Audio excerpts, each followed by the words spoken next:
ہندوستان کے پہلے مغل فرمانروا بابر نے افغان حکمران ابراہیم لودھی کو شکست دے کر بھی اطمینان کا سانس بھی نہ لیا تھا کہ رانگا سانگا کی شکل میں ایک نیا خطرہ نمودار ہو گیا۔ درباری منجم شریف نے ستاروں کی چال اور ساعتوں کا حساب لگا کر نہایت افسردگی اور رنج سے بابر کو مطلع کیا کہ فتح غیر یقینی اور شکست لابدی ہے۔ بابر نے مینوشی آلات توڑ کر اپنے خدا سے عہد کیا کہ اگر اس نے اس نئے طاقتور دشمن کو بھی اپنی قلیل سپاہ سے شکست دے دی تو وہ پھر زندگی بھر شراب کو ہاتھ بھی نہ لگائے گا۔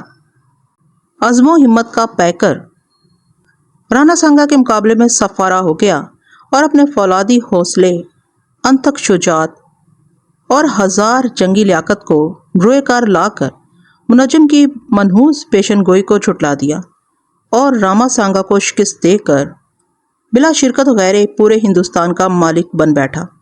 اس نے یہاں ایک حوض اس غرض سے بنوایا تھا کہ اس کو قیمتی شراب سے پر کر کے شراب نوشی کیا کرے گا اور اس پر کیف مشغلے کے ساتھ ساتھ اپنی تزک بھی لکھتا رہے گا۔ لیکن جب ترک مینوشی کے بعد خدا نے اسے رانگا سانگا کے مقابلے میں سرخرو اور فتح مند کیا تو اس نے حوض کو شراب کی جگہ عرق گلاب سے لبریز کر دیا اور تزک کی ترتیب و تحریر میں مشغول ہو گیا۔ دریا جمنا کے مشرقی سمت ایک اچھی سی زمین پر 4 باغ لگوایا۔ اس باغ کے 4 راستے تھے اور ان کے کناروں پر درخت اور پھولوں کے پودے لگوائے۔ مغل اس 4 راستوں والے باغ کو 4 باغ کہتے تھے، لیکن خود بابر نے اس باغ کا نام گلفشاں رکھا اور اس میں مقامی درختوں کے علاوہ ایشیائی کوچک اور ایران کے درخت بھی لگائے گئے۔ یہیں اناناس کے پودے بھی لگائے گئے اور یہ خوب پھلے پھولے۔ اس باغ میں سپہر کو شاہی محل کی خواتین اور عمرہ کی بیگمات چہل قدمی اور تفریح کی غرض سے آیا کرتی تھیں، لیکن خود بابر کو ہندوستان کچھ زیادہ پسند نہیں آیا۔ اسے یہاں کے موسم خشک اور بے کیف اور لوگ کاہل اور کانے نظر آئے۔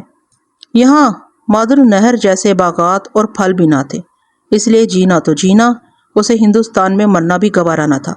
چنانچہ اس نے مرنے سے پہلے ہی وصیت کر دی کہ جب وہ مر جائے تو اس کا مردہ جسم کابل میں تاکستان کے سائے میں دفن کیا جائے۔ بابر اپنے حصے کا کام ختم کر کے دنیا سے رخصت ہوا اور اسے اس کی وصیت کے مطابق کابل کے تاکستانی سائے کی ابدی آرامگاہ میں اتار دیا گیا۔ اس کے بعد بابر کا رحم دل اور افیونی بیٹا ہمایوں افغان حکمران شیر شاہ کے ہاتھوں شکست کھا کر ایران چلا گیا اور بعد میں جب شیر شاہ بھی قلجر کے قلعے کی جنگ میں بارود کے ذخیرے میں آگ لگ جانے کے سبب 5 سال حکومت کر کے رخصت ہو گیا تو تقریباً 15 سال کی جلاوطنی کی زندگی گزارنے کے بعد ہمایوں دوبارہ ہندوستان واپس آ گیا اور اپنے باپ کی کھوئی ہوئی حکومت واپس لے لی۔ پھر ہمایوں بھی رخصت ہو گیا اور اس کی جگہ جب اکبر نے حکومت کی باغ دوڑ سنبھالی تو ہندوستان میں مغلوں کی حدود سلطنت اتنی وسیع ہو گئیں کہ اس سے پہلے اتنے وسیع اور عریض حصوں پر کسی نے بھی حکومت نہیں کی تھی۔ بابر، ہمایوں اور اکبر اعظم نے ایک بڑے ملک کے فرمانروا بننے سے پہلے بڑی پریشانیاں اٹھائی تھی اور انہیں جیتے جی کئی بار موت کا مزہ چکھنا پڑا تھا۔ اس لیے انہوں نے حالات سے مفاہمت کرنا اور اپنی خواہشات کی تشنہ کامی پر صبر و تحمل کا خوگر ہونا سیکھ لیا تھا۔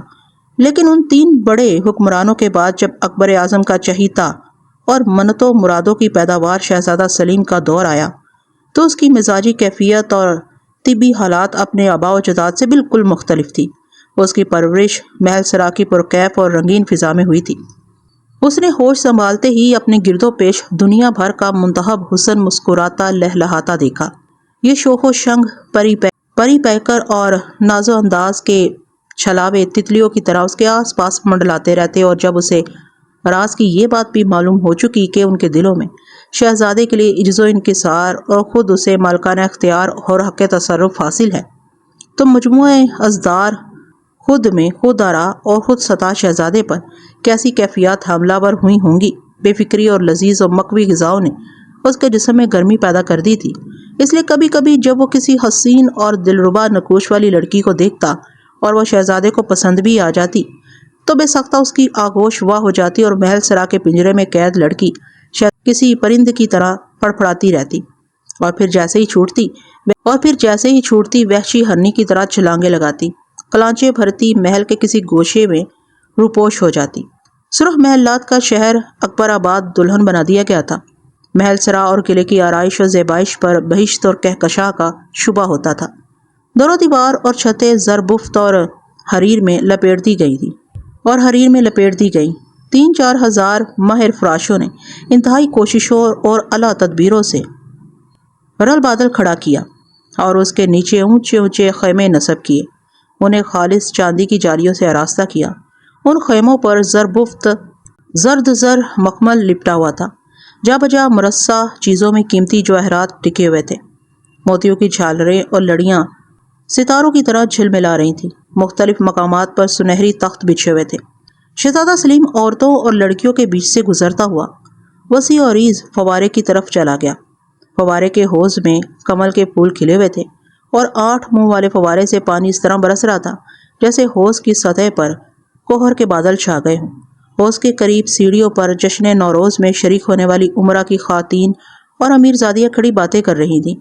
نوعمر شہزادہ انہیں سرسری نظروں سے دیکھتا ہوا 13-14 سالہ ایک غیر ملکی لڑکی کے پاس جا کھڑا ہوا۔ یہ لڑکی چھوٹے چھوٹے پتھروں سے حوض کی سطح پر ہلکورے پیدا کر رہی تھی۔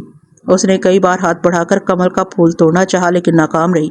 وہ جب جھکتی، شہزادہ اس کے متناسب جسم اور سانچے میں ڈھلے ہوئے اعضاء سے خارج ہونے والے سحر کا اثر اپنے دل پر محسوس کرتا۔ میدے جیسی رنگت کے رخساروں میں سرخ شراب بھری ہوئی تھی۔ ان کا کیف بن پیے دور ہی سے اپنا کام کر رہا تھا اور سیاہ بالوں کی چوٹی اس کی کمر پر لٹکی ہوئی تھی۔ اگر آنکھیں بند کر کے چوٹی سے گزر کے سر کے بالوں کے پن والے حصے پر غور کیا جاتا تو ایسا معلوم ہوتا گویا ناگن دم کی نوک کے بل کھڑی ہو گئی ہے۔ سلیم اس کے دلکش سراپا میں ایسا محسوس ہوا کہ کسی بات کا احساس ہی نہ رہا۔ لڑکی بھی سلیم کی آمد سے لاعلم تھی۔ سلیم نے ہاتھ بڑھا کر اس کی مشکل آسان کر دی اور ایک پھول توڑ کر لڑکی کی طرف بڑھا دیا۔ تمہیں کتنے پھول اور درکار ہیں؟ 1 یا کچھ اور؟ لڑکی سمٹ کر ایک طرف ہو رہی، گھبرا کر بولی، صاحب عالم آپ؟ سلیم نے اس کا ہاتھ پکڑ لیا۔ یہ پھول تو ہی لو۔ لڑکی نے پھول لے لیا اور وہاں سے جانے کی راہیں تلاش کرنے لگی۔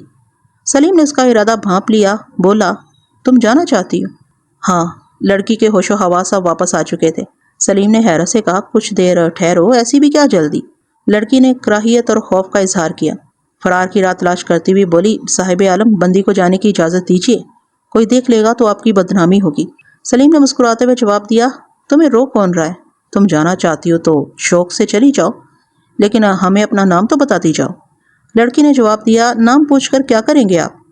پھر بھی اگر ہم تم سے دوبارہ ملنا چاہیں تو کہاں اور کس طرح مل سکتے ہیں؟ لڑکی نے جواب دیا، لیکن صاحب عالم آپ… اس کے بعد اس نے جلد ہی کمل کا پھول شہزادے کو واپس کر دیا۔ بولی، میں تو بس ایسے ہی کھیل رہی تھی، حوض میں جھکنے سے پھول توڑنا مقصود نہ تھا۔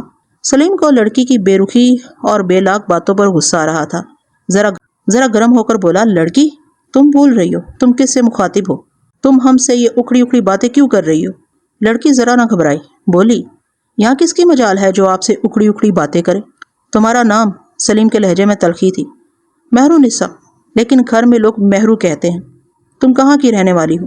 بندی کا تعلق ایران سے ہے، باوا جان شاہی کارخانوں کے دیوان ہیں۔ تم یہاں کس کے ساتھ آئی ہو؟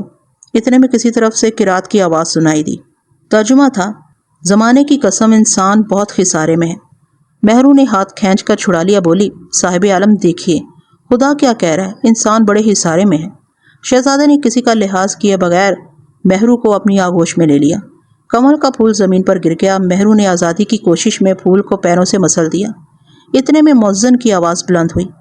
وہ حی علی الصلاۃ کہہ کر لوگوں کو نماز کی طرف بلا رہا تھا۔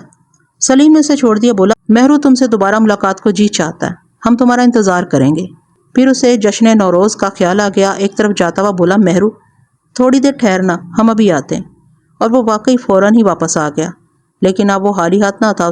اس کے ہاتھ میں ایک مرصع و منقش چاندی کی سراہی تھی جو عرق گلاب سے بھری ہوئی تھی۔ سلیم اسے لے کر مہرو کی طرف بڑھا اور اسے مہرو پر انڈیل دیا۔ مہرو کچھ گھبرا گئی۔ اس کے بال اور گلے کے نیچے کا لباس تربتر ہو گیا اور اس ڈر سے کہ کہیں گیلے اور چپکے ہوئے لباس میں سے اس کا جسم بھی نہ جھانکنے لگے، وہ دو زانو بیٹھ گئی اور دونوں ہاتھ اپنے سر پر رکھ کر چہرے کو دونوں گھٹنوں کے بیچ میں چھپا لیا۔ سلیم پر ایک بار پھر جنون طاری ہوا۔ اس شرمناک اور ورفتگی کی کیفیات اور حرکات کو چند بیگمات نے بھی دیکھ لیا۔ مہرو نے آزادی کی جدوجہد کے دوران کہا، صاحب عالم پریشان نہ کیجیے، یہ بندی تو یوں ہی کیا کم پریشان ہے۔ سلیم نے مجبوراً اسے چھوڑ دیا۔ مہرو تیز تیز قدم اٹھاتی ہوئی محل سرا میں کہیں گم ہو گئی۔ سلیم اسے اس وقت تک دیکھتا رہا جب تک کہ مہرو کی آخری جھلک بھی نظر آئی۔ جب ہلکے دھاتی دوپٹے کا آنچل بھی نظروں سے اوجھل ہو گیا تو سلیم بھی وہاں سے ہٹ گیا۔ اس کے بعد سلیم کی نظریں مہرو نساء کی تلاش میں محل سرا کی عورتوں میں بھٹکتی رہیں۔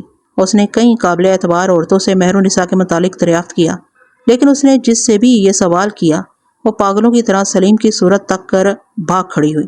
وہ دیوانہ وار سرخ پتھروں کی محل سرا میں حوضوں کے کنارے پھولوں کی ردشوں اور سرسبز شاداب جھاڑیوں کی اوٹ میں ادھر ادھر منتشر عمرہ کے محلات اور مکانات کے جھروکوں اور دروازوں میں مہرو کی تلاش میں سرگرداں رہا، لیکن وہ دوبارہ کہیں بھی نظر نہ آئی۔ محل سرا کی حسین اور دلکش خدو خال والیاں شہزادے کو اپنی طرف متوجہ کرنے کی کوششیں کرتی لیکن ناکام رہتی۔ طلوع آفتاب کے ساتھ ہی 1 گھنٹہ بجا، جس سے لوگوں کو یہ معلوم ہوا کہ بادشاہ سلامت صبح کی عبادت سے فارغ ہو چکے ہیں اور اب نارسا لوگوں کو درشن دینے کا وقت آ چکا ہے۔ سلیم اپنی اقامت گاہ سے نکل کر سبزے کو روندتا پھر رہا تھا۔ وہ جس لڑکی کی تلاش میں تھا وہ ایک جھلک دکھا کر معلوم نہیں کہاں روپوش ہو گئی تھی۔ شہزادے کا اضطراب اور خلجان بیگمات اور خواتین میں موضوع بحث بن چکے تھے، اور یہ سرگوشیاں جنگل کی آگ کی طرح دور دور تک پھیلتی چلی گئیں۔ ان باتوں کا کچھ کچھ سلیم کو بھی علم ہو چکا تھا، لیکن مہرو نساء کے ملک اور سبی حسن اور ناز و انداز کی دودھاری تلوار نے اس کے دل و دماغ کو جس بری طرح مجروح کیا تھا، اس کی اذیت اور لطیف ترین لذت نے مل جل کر زندگی کے دوسرے غموں سے بیگانہ بے نیاز کر دیا تھا۔ اس وقت تک اس کی کئی شادیاں بھی ہو چکی تھیں اور عورت اس کے لیے شجر ممنوعہ بھی نہ تھی۔ مغلیہ سلطنت کے ولی عہد ہونے کی وجہ سے اس کے اثرات اور اختیارات بھی غیر معمولی تھے، لیکن مہرو نساء اس کے ان اختیارات اور اثرات سے بھی اونچی محسوس ہو رہی تھی۔ اس نے سلیم میں کوئی دلچسپی نہ لی، کیونکہ اگر وہ چاہتی تو شہزادے کو تلاش کر کے کہیں دوبارہ بھی مل سکتی تھی۔ یہ سوچ سوچ کر شہزادی کی اذیتیں کچھ زیادہ بڑھ گئیں کہ مہرو نساء نے اس کے مرتبے اور حیثیت کا ذرا سا بھی خیال نہ کیا تھا۔ وہ شہزادے سے بالکل مرعوب نہ ہوئی تھی۔ سلیم ٹہلتا ٹہلتا اسی حوض پر پہنچ گیا جس کے 8 منہ والے فوارے پانی کی فوار ساون بھادو کی طرح برسا رہے تھے۔ وہ ٹھیک اسی جگہ جا بیٹھا جہاں چند دن پہلے مہرو نساء بیٹھ چکی تھی۔ شہزادہ اپنی دانست میں ٹھیک اس جگہ جہاں مہرو نساء کے قدم پڑے ہوں گے ہاتھ سے سہلانے لگا۔ اسے اپنے اس فعل میں کیف سا محسوس ہو رہا تھا۔ پھر وہ کمل کے پھولوں پر جھک گیا، بے خیالی میں کئی پھول توڑ لیے اور انہیں سونگھنے لگا۔ پھر معلوم نہیں کیا خیال آیا کہ انہیں زمین پر پھینک کر پیروں سے مسل دیا اور پھر وہاں سے اٹھ کر صاحبی انگوروں کی بیلوں کے سائے میں جا پہنچا۔ صاحبی انگور کی بیلیں بطور خاص اکبر اعظم نے ایشیائی کوچک سے منگوا کر یہاں لگوائی تھیں۔ اسے ذرا دور ہٹ کر جشی اور کشمش انگوروں کی بیلیں پھیلی ہوئی تھیں۔ وہ انگور کی بیلوں کے نیچے بیٹھ کر معلوم نہیں کیا کیا سوچتا رہا۔ سامنے دور تک سرو، صنوبر اور چیڑ کے درخت لگے ہوئے تھے۔ اس کی نگاہیں تو کہیں اور ہی جمی تھی اور خیال کہیں اور تھا۔ کچھ دیر بعد اسے ایسا لگا جیسے کوئی درختوں کی آڑ میں چھپتا چھپاتا اس کی طرف بڑا چلا آ رہا ہے۔ وہ گھبرا کر کھڑا ہو گیا، لیکن جب آنے والا بالکل روبرو آ گیا تو سلیم اداس ہو کر کھڑا ہو گیا۔ یہ ایک مومر خاتون تھی، سلیمہ بیگم، جو کبھی اکبر اعظم کے اتالیق خان بیرم کی بیوی رہ چکی تھی اور اب بادشاہ کی بیوی کی حیثیت سے رہ رہی تھی۔ سلیمہ بیگم شہزادے کے روبرو پہنچ کر کھڑی ہو گئیں اور کچھ تامل کے بعد پوچھا، شہزادے، صبح سے تم کسے تلاش کرتے پھر رہے ہو؟ سلیم نے تسنا میز لہجے میں جواب دیا، کسی کو بھی نہیں، بس یوں ہی ذرا دل گھبرایا تو ادھر نکل آئے۔ سلیمہ بیگم نے تیز لہجے میں ہنس کر کہا، ہمیں مت پڑھاؤ شہزادے، ہم خوب جانتے ہیں کہ تم مہرو نساء کو تلاش کرتے پھر رہے ہو، لیکن شہزادے تمہیں یہ ضرور سوچنا چاہیے کہ تم شادی شدہ ہو اور کئی بچوں کے باپ ہو۔ سلیم نے گویا ہتھیار ڈال دی اور بولا، مادر محترم، ہمیں اس لڑکی سے ایک بار اور ملا دیں، اس کے بعد ہم اسے ہمیشہ ہمیشہ کے لیے بھلا دیں گے۔ کیا بچوں کی سی باتیں کر رہے ہو تم؟ سلیمہ نے ترشی آمیز ہنسی میں کہا، جسے تم ایک بار دیکھ کر نہیں بھلا سکے تو اس سے دوبارہ مل کر کس طرح بھلا دو گے؟ شہزادے نے بچوں جیسی ضد سے کام لیا، صرف ایک بار ملا تو دیجیے۔ کوشش کروں گی، لیکن اگر تم اسے بھول جاؤ تو زیادہ بہتر ہے۔ کوشش کریں گے، سلیم نے جواب دیا، اور سلیم پھر انہی فکروں میں واپس چلا گیا۔ شام سے ذرا پہلے اناناس کے سائے تلے ایک بار پھر اس کی مہرو نساء سے مٹبھیڑ ہو گئی اور شہزادے نے اسے ایک بار پھر بے باکی سے اپنی آغوش میں سمیٹ لیا۔ بولا، مہرو کہاں چلی گئی تھی تم؟ ہم تمہیں معلوم نہیں کہاں کہاں تلاش کر آئے۔ مہرو نساء نے اداسی سے جواب دیا، شہزادے ہمیں رسوا نہ کریں، محل سرا میں ہم دونوں کے نام ایک ساتھ لیے جا رہے ہیں، اور میں جدھر سے بھی گزرتی ہوں محل سرا کی معزز خواتین مجھے دیکھ کر انگشت نمائی اور سرگوشیوں سے کام لیتی ہیں۔ شہزادے کے لہجے میں اور شدت آ گئی۔ بولا، مہرو ہم جدھر جاتے ہیں تم نظر آتی ہو۔ آج صبح سلطان سلیمہ بیگم، جن کا ہم نے دودھ پیا ہے، ہمیں سمجھا رہی تھی کہ ہم تمہیں بھلا دیں۔ پھر اس کی پیشانی چوم کر بولا، لیکن ہم تمہیں کس طرح بھلا دیں مہرو؟ یہ بڑا مشکل کام ہے۔ مہرونسا شہزادے کی گرم سانسوں کی آنچ اپنے چہرے پر محسوس کر رہی تھی اور برابر آزاد ہونے کی جدوجہد کر رہی تھی۔ صاحب عالم مجھے چھوڑ دیجئے، کوئی دیکھ لے گا۔ ہمیں کوئی پرواہ نہیں، کوئی پرواہ نہ کرو مہرو، ہم تمہیں اپنی ملکہ بنائیں گے۔ اس نے سلیم کو زور کا دھکا دیا اور بولی، میں ملکہ نہیں بننا چاہتی، مجھے چھوڑ دیجئے۔ نہیں، سلیم پر جنون طاری تھا، ایسا نہیں ہو سکتا، ہم تمہیں نہیں چھوڑیں گے۔ مہرونسا نے اس کے دائیں بازو میں کاٹ لیا۔ شہزادے کی گرفت ڈھیلی پڑ گئی اور مہرونسا آزاد ہوتے ہی ایک طرف بھاگ کھڑی ہوئی۔ سلیم اس کا پیچھا کرنا چاہتا تھا، لیکن اسی وقت ایک طرف سے محل سرا کی ایک کنیز صبرتی سامنے آ گئی۔ سلیم اس سے ٹکرا گیا اور صبرتی بے اختیار زمین پر گر گئی۔ شہزادے نے ہمیں افسوس ہے کہتے ہوئے صبرتی کو اٹھنے میں سہارا دیا۔ شہزادے کی آغوش کے کیف اور لذت آمیز سانسوں کی لمس کی خواہش مند صبرتی کو گمان گزرا کہ اب شہزادہ بالآخر اس کی آغوش میں آ چکا ہے۔ سلیم نے چھنچلاہٹ اور غصے میں صبرتی کو ایک طرف دھکیل دیا، لیکن اس وقت تک مہرونسا کہیں گم ہو چکی تھی۔ اس کے بعد شہزادہ سکون حاصل نہیں کر سکا۔ آوارہ سرگرداں کھویا کھویا بے مقصد ادھر ادھر گھومتا پھرتا رہا اور دل میں محل سرا کی دوسری حسین ترین عورتوں اور لڑکیوں سے مہرونسا کے حسن کا موازنہ کرتا اور یہ سمجھنے کی کوشش کرتا کہ آخر اس میں دوسروں کے مقابلے میں کون سی خصوصیات زیادہ ہیں۔ گھنٹوں سرمغزی کرنے کے بعد بھی وہ کسی اطمینان بخش نتیجے پر نہ پہنچا۔ رات کو جب وہ اپنی خوابگاہ میں پہنچا تو تکان اور اداسی سے اس کا چہرہ اتر گیا۔ وہ بستر پر گر گیا۔ کچھ دیر بعد صبرتی نے اندر داخلے کی اجازت چاہی تو اس نے اسے جھڑک دیا، لیکن جب صبرتی نے یہ بتایا کہ شہزادے کی اداسی و تکان سے مطلع ہونے پر والدہ محترمہ پرسش احوال کے لیے قدم رنجا فرمانے والی ہیں تو سلیم اٹھ کر بیٹھ گیا اور رومال سے آنکھیں پوچھ ڈالیں۔ تھوڑی دیر بعد شہزادے کی ماں اور سلطانہ سلیمہ بیگم کئی کنیزوں کے ہمراہ اندر داخل ہو گئیں۔ سلیم احتراماً کھڑا ہو گیا اور ان کی پیشوائی کے لیے چند قدم آگے بڑھا۔ ماں نے تشویش سے سوال کیا، نصیب دشمنا، تم اداس کیوں ہو شیخو؟ شہزادے نے دل کی بات چھپائی، زبردستی مسکرانے لگا، بولا، بالکل ہی مادر محترم، نہیں تم ٹھیک نہیں ہو، تم پریشان ہو۔ ماں نے سلطان سلیمہ بیگم کی طرف معنی خیز نظروں سے دیکھا، بولی، سلیمہ کیا ٹھیک صحت مند اور بے فکر چہرے ایسے ہی ہوتے ہیں؟ سلیمہ بیگم نے جواب دیا، مصیبت تو یہ ہے کہ شیخو شربت کیف آور یعنی کہ شراب بھی نہیں پیتا، حالانکہ بادشاہوں اور شہزادوں کے لیے اس کا نوش فرمانا واجبات میں سے ہے۔ ماں نے سابرمتی کو حکم دیا، سابرمتی ذل الہی اکبر کے پاس جا اور انہیں مطلع کر کے شیخو بابا کی طبیعت ناساز ہے، اس کے لیے وہی شربت کیف آور درکار ہے جو مہابلی اکبر نوش فرماتے ہیں۔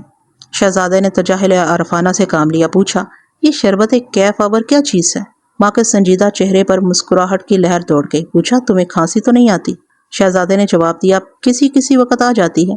ماں نے کہا، شربت کیف آور کھانسی کے لیے بہت مفید ہے، اس کے علاوہ اس کے پینے سے جسم کی تکان اور دل کی افسردگی بھی دور ہو جاتی ہے۔ پھر ماں اور سلیمہ بیگم نے شہزادے کے قریب بیٹھ کر کنیزوں کو کمرے سے چلے جانے کا حکم دیا۔ جب وہاں بالکل تخلیہ ہو گیا تو ماں نے ڈھکے بندوں شہزادے کی سرزنش کی، بولی، شیخو کیا تمہیں اپنی حیثیت کا علم ہے؟ بہت مادر محترم، بالکل ہے، یہ محل سرا ہے، مہابلی کے بعد محل سرا کے تم سب سے بڑے امین ہو۔ یہاں جو خواتین آتی جاتی ہیں ان کی عزت و آبرو کا تحفظ ہم سب کی ذمہ داری ہے، لیکن اگر راہبر خود ہی رہزنی کرنے لگے تو سننے والے کیا کہیں گے؟ سلیمہ بیگم نے کہا، میں نے مہابلی سے بات کر لی ہے، وہ ناخوش ہیں اور ان قریب شیخو سے بھی بات کرنے والے ہیں۔ شہزادہ شرمندہ و نادم گردن چکائے دونوں کی باتیں سنتا رہا۔ ماں نے سختی سے کہا، شیخو بابا تم خوب اچھی طرح میری بات ذہن نشین کر لو، مہرونسا کا ذکر اب مزید تمہارے نام کے ساتھ سرگوشیوں میں نہیں آنا چاہیے۔ لیکن سلیم نے ہاں یا نہیں میں کوئی وعدہ نہیں کیا۔ سلیمہ بیگم نے کہا، شیخو تم بولتے کیوں نہیں؟ شہزادے نے ذہنی اذیت سے منہ سکیڑ لیا اور پیشانی کی کھال سکڑ گئی۔ منہ اس طرح کھچ گیا جیسے اس نے کوئی کڑوی کسیلی چیز کھا لی ہو اور اس کا حلق کے نیچے اتارنا مشکل ہو رہا ہو۔ ماں نے کہا، شیخو تم وعدہ کیوں نہیں کرتے کہ اب تم مہرونسا سے بات نہیں کرو گے؟ شہزادے نے غیر معمولی جسارت سے کام لیا، بولا، کیا مہرونسا کسی معمولی باپ کی بیٹی ہے؟ سلیمہ نے کہا، لیکن اس سوال سے تمہارا مقصد؟ شہزادے نے کہا، کیا مہرونسا محل سرا میں عزت و توقیر سے رہنے کے لائق نہیں ہے کیوں نہیں؟ سلیمہ نے جواب دیا، پھر آپ لوگ ہم دونوں کو یکجا دیکھنا کیوں ناپسند کرتے ہیں؟ سلیمہ نے جواب دیا، شیخو تمہیں نہیں معلوم کہ جب تمہارا دادا ہمایوں افغان باغی شیر خان کی سرکشی سے تنگ آ کر ایران گیا تھا تو وہاں شاہ ایران کے حکم پر جس نے تمہارے دادا کی شاندار پذیرائی اور مہمان نوازی کی خدمات انجام دی تھی وہ مہرونسا کا دادا خواجہ محمد شریف ہیں۔ ہم نہیں چاہتے کہ اتنے معزز دادا کی پوتی سے کوئی مغل شہزادہ قابل اعتراض سلوک کرے۔ انہی باتوں کے دوران سابرمتی شربت کیف آور لے کر حاضر ہو گئی۔ شراب کے ساتھ ہی عرق گلاب اور کیوڑا بھی موجود تھا۔ شہزادے کی ماں نے شراب جام میں انڈیلی اور اس میں تولا بھر عرق گلاب اور کیوڑا شامل کر کے بیٹی کی طرف بڑھا دیا۔ سلیم نے جام منہ سے لگا لیا، اس کی لذت سے وہ خوب لطف اندوز ہوا۔ سابرمتی نے گردن جھکا کر مدبانہ عرض کیا، صاحب عالم کو مہابلی نے یاد فرمایا ہے۔ شہزادے کا سارا سرور جاتا رہا، چونک کر پوچھا، ذل الہی نے ہمیں یاد فرمایا ہے؟ جی صاحب عالم، سابرمتی نے شہزادے کو کنکیوں سے دیکھتے ہوئے جواب دیا۔ سلیمہ بیگم اور شہزادے کی ماں سابرمتی کی نظروں کا پیغام خوب اچھی طرح محسوس کر رہی تھی۔ سلیمہ بیگم نے کہا، تم مہابلی سے ملنے کے لیے تیار ہو؟ معلوم نہیں کس وقت تمہیں حاضری دینی پڑے۔ پھر بالواسطہ سابرمتی سے کہا، آدمی کو اپنی حیثیت اور مرتبے کی حدود میں رہنا چاہیے۔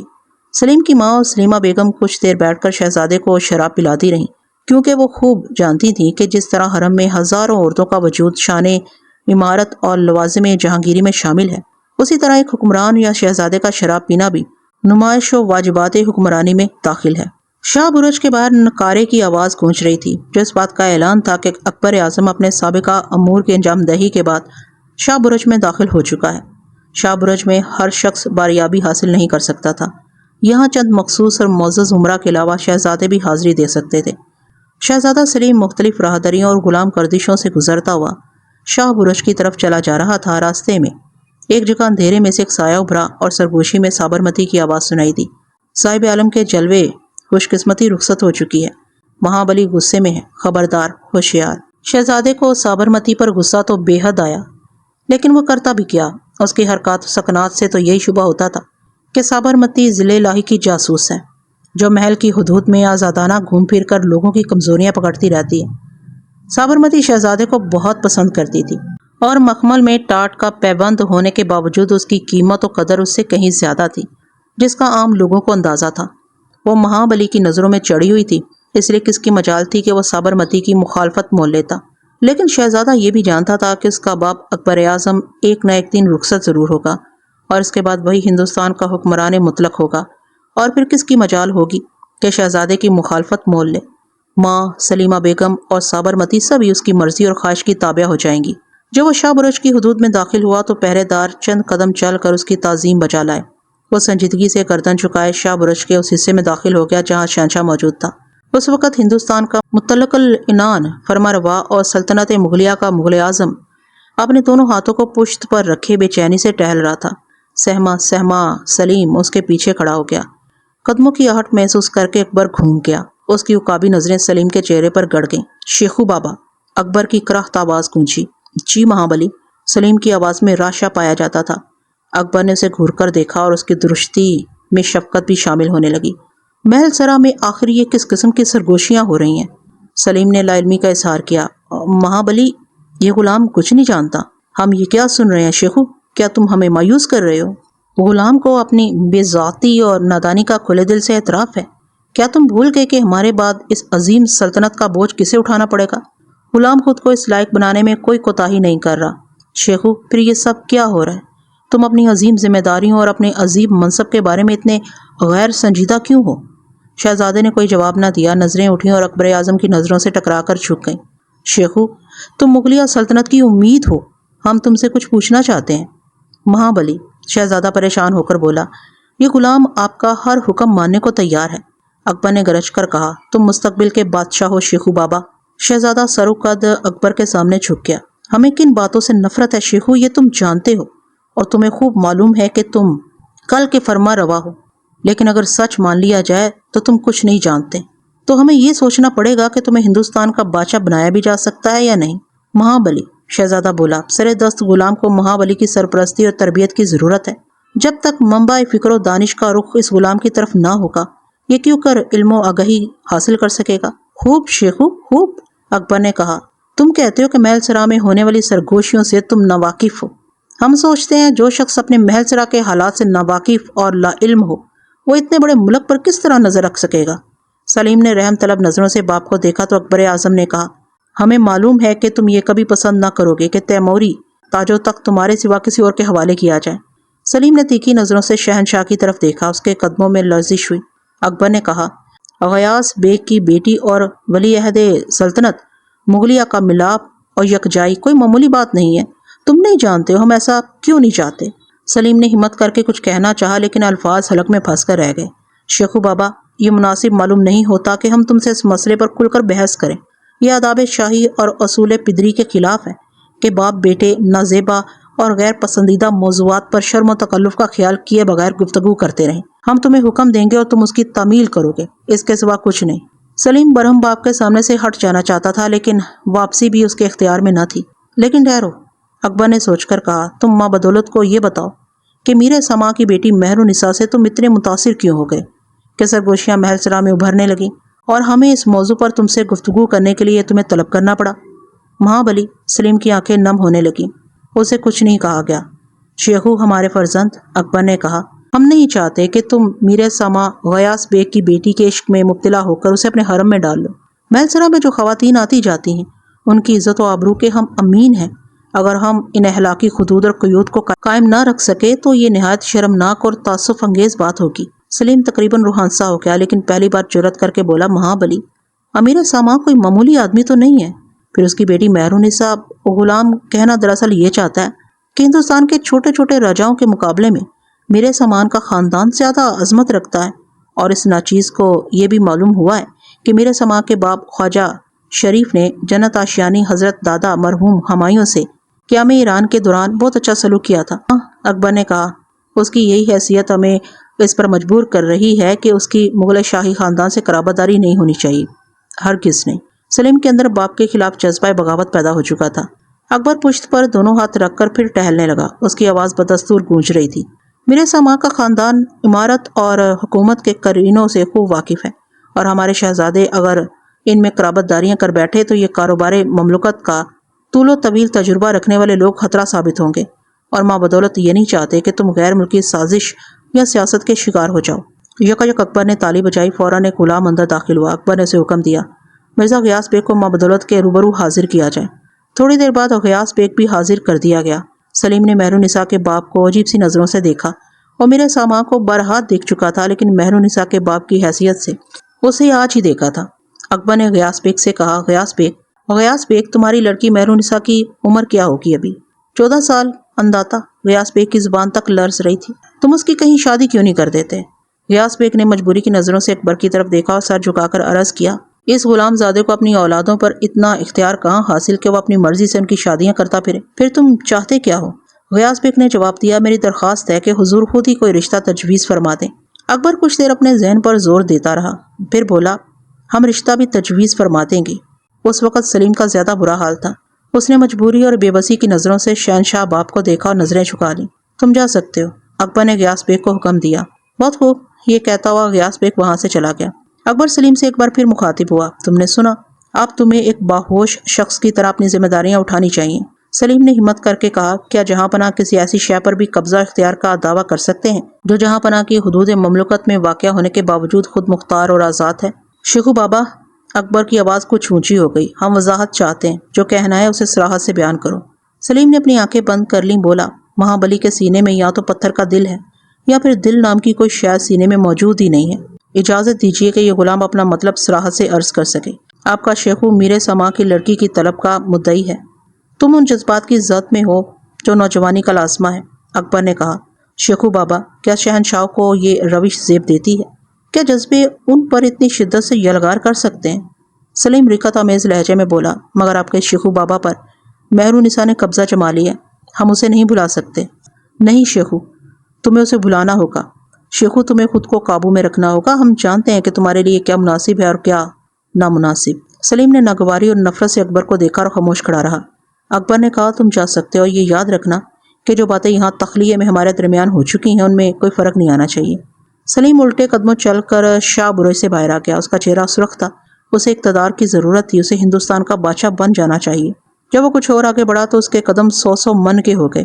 بغاوت اور اکبر اعظم کے خلاف شاید ناممکن بات ہے، وہ خود سے الجھ رہا تھا۔ سلیم کے جاتے ہی اکبر نڈھال ہو کر بستر پر گر گیا۔ وہ اپنے شیخو سے بے حد محبت کرتا تھا۔ اسے اس بات کا ملال تھا کہ شیخو مہرالنساء سے محبت کرتا ہے لیکن شادی نہیں کر سکتا، کیونکہ یہ شادی سیاسی اور ملکی مصلحتوں کے خلاف تھی۔ شیخو کی پیدائش سے پہلے اولاد نرینہ کی تمنا، فتح پور سیکری کے مشہور بزرگ شیخ سلیم چشتی کی بارگاہ میں حاضری، ان کی دعا سے شیخو کی پیدائش، پھر انہی کے نام پر عقیدت سے سلیم نام رکھنا۔ اکبر کو ایک ایک بات یاد آ رہی تھی۔ اسے شیخو سے ہمدردی تھی، لیکن وہ یہ نہیں چاہتا تھا کہ شیخو کی محبت میں وہ کسی ایسے کام کی اسے اجازت دے دے جو مستقبل کے بادشاہ کی پریشانیوں میں اضافے کا سبب بن جائے۔ مہرالنساء سے شادی کر دینے کا یہ مطلب تھا کہ ایرانی اثرات اب مغلوں کے دربار میں بڑھ جاتی ہیں، اور پھر رفتہ رفتہ یہ بھی ممکن تھا کہ مغلوں کی جگہ ایرانی لے لیں اور یہاں کا اقتدار ایرانیوں میں منتقل ہو جائے۔ افکار کے انہی ہجوم میں تھوڑی دیر پہلے پیش آنے والے واقعات بھی یاد آ گئے۔ شیخو سے ملاقات، بات چیت، مہرالنساء کے باپ غیاث بے کی طلبی اور اس سے مہرالنساء کی شادی کی بات چیت، غیاث بے کا خود اکبر کو اس معاملے کا اختیار دے دینا، یہ ساری باتیں یاد آ کر اکبر کو ستانے لگی۔ پھر وہ مہرالنساء کے لیے امیر زادوں کے چہرے تصور میں لاتا اور انہیں غیاث بے کی بیٹی کے لیے ناموزوں اور غیر مناسب قرار دے کر مسترد کر دیتا۔ انہی میں علی کلی نامی ایک ترک جوان کا چہرہ بھی سامنے آ گیا اور اس چہرے نے استقرار اختیار کیا۔ علی کلی اس کے زمرہ ملازمت میں عبد الرحیم خان خانہ کے ذریعے داخل ہوا تھا۔ پہلے یہ شخص ایران کے شاہ اسماعیل صفوی کا مہتم دسترخوان تھا، لیکن وہاں سے ملازمت ترک کر کے ہندوستان چلا گیا اور بیرم خان کے بیٹے عبد الرحیم خان خانہ کے توسط سے اکبری سپاہ میں ملازم ہو گیا۔ علی کلی بیگ سے کئی غیر معمولی یادیں وابستہ تھی۔ کچھ عرصہ پہلے اکبر جھروکے سے 2 ہاتھیوں کی لڑائی کا نظارہ کر رہا تھا۔ پھر ان میں سے ایک ہاتھی کا دماغ خراب ہو گیا اور اس نے لوگوں پر حملے کرنا شروع کر دیے۔ لوگ سراسیمہ اور خوفزدہ ادھر ادھر بھاگ رہے تھے۔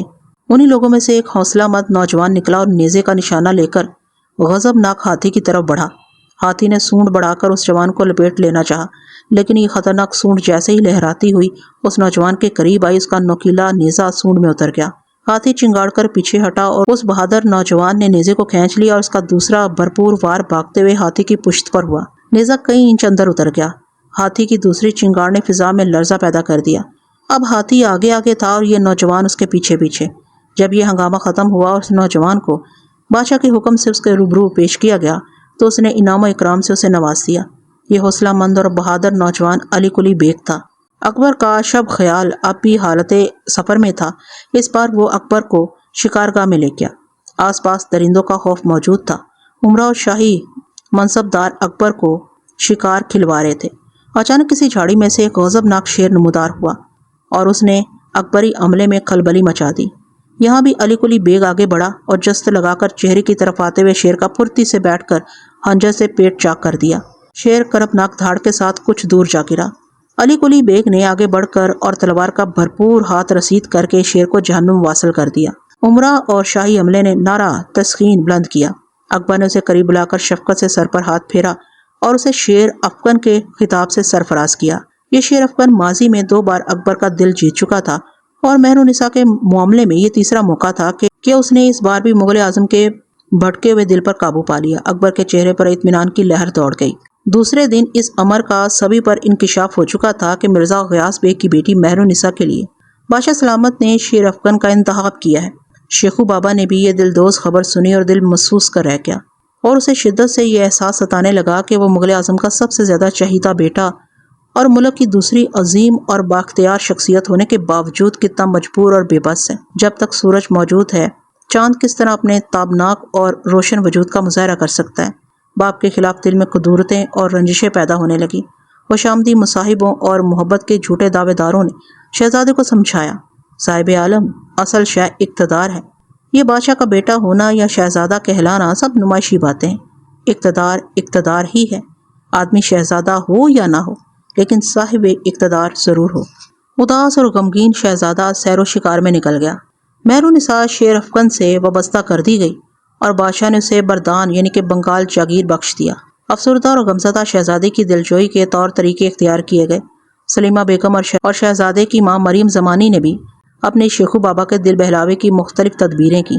سابرمتی بھی شہزادے کے دل کی پتھریلی سطح پر محبت کے بیج ڈال کر لگاوٹوں کی آبیاری سے اسے سینچتی رہی، لیکن چاہت کا کنواں نہیں پھوٹا۔ مہرالنساء کی مفارقت اور محرومی کا زخم ایسا نہیں تھا کہ وہ آسانی مندمل ہو جاتا۔ رفتہ رفتہ باپ سے بدگمانی اتنی بڑی کہ شہزادہ سلیم اکبر سے دور دور رہنے لگا۔ ایک آدھ بار باہمی رنجشیں جنگ و جدل تک پہنچ گئیں، لیکن سمجھدار باپ ناسمجھ بیٹی کی غلطیاں نظر انداز کرتا رہا۔ ان دونوں کے درمیان سلطان سلیمہ بیگم صلح و آتشی کا ذریعہ بنی رہی۔ شہزادے کو جن لوگوں سے شکایت تھی ان میں ابو الفضل سر فہرست تھا۔ سلیم کا خیال تھا کہ اکبر کی بدگمانیوں میں ابو الفضل کا ہاتھ ہے۔ شہزادے نے ایک سازش کے ذریعے ابو الفضل کو قتل کرا دیا، اکبر نے ابوالفضل کے غم میں کئی دن شکم سیر ہو کر کھانا تک نہ کھایا۔ اب سلیم 35-36 سال کا ہو چکا تھا اور اس کا بیٹا خسرو جوان ہو چکا تھا۔ خسرو ہر وقت اپنے دادا اکبر کو اپنے باپ سلیم کے خلاف برگلاتا رہتا تھا۔ وہ اسی کوشش میں تھا کہ ناراض دادا کو اپنے باپ کے خلاف برگشتہ کر کے ولی عہدی سے اس کا نام خارج کرا دے اور اس کی جگہ خود بادشاہ بن جائے۔ حالانکہ اسے اس بات کا بھی علم تھا کہ اکبر اپنے شیخو بابا سے بہت زیادہ محبت کرتا ہے، اور جب وہ دکن کی مہم پر جا رہا تھا تو اس نے سلیم کو شہنشاہ کہہ کر مخاطب کیا تھا، جو اس بات کا واضح اور صریح اعلان تھا کہ اکبر کے بعد جہانگیر ہندوستان کا بادشاہ ہوگا۔ اکبر بستر علالت پر دراز تھا۔ شیخو بابا کا بیٹا خرم یعنی کہ شاہ جہاں شب و روز اپنے دادا کی تیمارداری میں لگا ہوا تھا۔ خسرو ابھی باپ کے خلاف رشا دوانیاں کر رہا تھا۔ اکبر کی انتہائی خواہش کے باوجود اس کا شیخو اس کے قریب نہ کیا اور اسی حال میں اکبر کا انتقال ہو گیا۔ اب شیخو بابا ابو المظفر نور الدین محمد جہانگیر کے نام سے ہندوستان کا فرما روا بن چکا تھا۔ سلیم نے سوچا اگر وہ محض سلیم بادشاہ رہتا ہے تو زمانہ آئندہ کے مورخین اس کے حالات عثمانی ترک فرما روا فاتح سلیم سے خلط ملط کر سکتے ہیں۔ اس کے ساتھ ہی خیال بھی آیا کہ ایک بادشاہ کا کام جہانگیری ہے، اس لیے اس نے اپنے لیے لفظ جہانگیر پسند کر لیا، اور چونکہ اس کی رسم تاج پوشی اور تخت نشینی طلوع آفتاب کے وقت عمل میں آئی تھی، اس لیے آفتاب کے نور کو دین میں شامل کر کے نور الدین لقب اختیار کیا۔ اس طرح وہ نور الدین جہانگیر ہو چکا تھا۔ اپنی تخت نشینی کی خوشی میں جہانگیر نے جن لوگوں کو اعلیٰ مناصب اور عہدوں سے نوازا ان میں مہر النساء کا باپ غیاث بیگ بھی شامل تھا۔ پہلے وہ شاہی کارخانوں کا نگران یعنی کہ میر سما اور 7 صدی کا منصب دار تھا۔ اب اسے جہانگیر نے نصف ملک کی وزارت اعتماد و دولہ کا خطاب اور 1005 صدی منصب عطا کر دیا تھا۔ مہر النساء سالوں کی جدائی کے بعد اب بھی اس کے دل میں موجود تھی، اور اقتدار کی ہوا نے اس کے دل پر وہی اثر کیا جو پروائی چوٹ کھائے ہوئے اعضاء پر کرتی ہے۔ یہ اس کی بدقسمتی تھی کہ اس کا باپ اکبر اعظم تھا۔ اکبر اعظم کے بعد اپنے تدبر اور مثالی فرمانروائی کی نئی شمع روشن کرنا جہانگیر کے لیے نہایت مشکل کام تھا۔ اس کا بڑے سے بڑا کارنامہ اکبر کے کارناموں کے سامنے ماند پڑ سکتا تھا۔ وہ چاہتا تو تخت نشین ہوتے ہی مہر النساء کو حاصل کر لیتا، کیونکہ محل سرا کے آرام دہ اور پرلطف ماحول کا پروردہ جہانگیر بچوں کی طرح اپنی پسندیدہ چیزوں کی حصولیابی پر اڑے رہنے کا ہمیشہ سے عادی چلا رہا تھا۔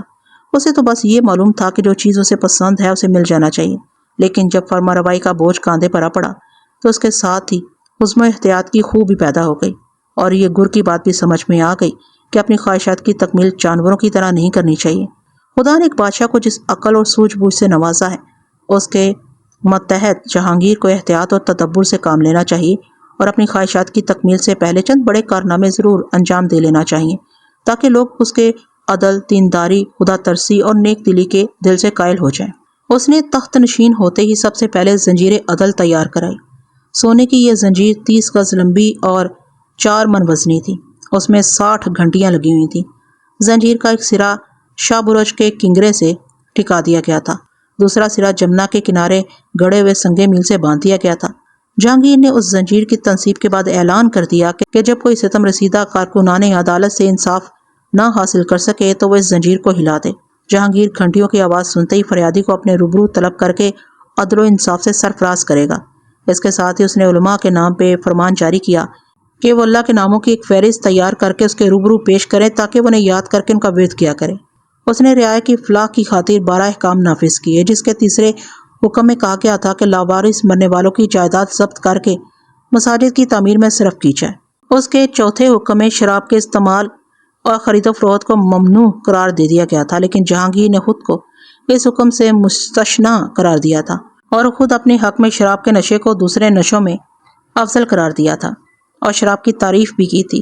انہی 12 احکام کے 10ویں حکم کے ماتحت ہفتے میں 2 دن ذبیحہ پر پابندی عائد کر دی گئی تھی۔ جمعرات کو ذبیحہ اس لیے ممنوع تھا کہ جہانگیر جمعرات کو پیدا ہوا تھا، اور اتوار کو اس لیے منع کیا گیا تھا کہ اس دن اکبر اعظم پیدا ہوا تھا۔ جاگیرداروں نے نئے بادشاہ سے اپنی جاگیر کے توثیقی احکامات حاصل کیے۔ جہانگیر نے ازراہ نوازش مہر النساء کے شوہر اپنے رقیب علی قلی بیگ کو بھی بردان کی جاگیر پر بدستور فائز رکھا۔ شیر افغان اس بات سے اچھی طرح واقف تھا کہ جہانگیر مہر النساء پر مائل ہے۔ جہانگیر کے تخت نشین ہوتے ہی وہ چوکنا اور فکر مند ہو گیا۔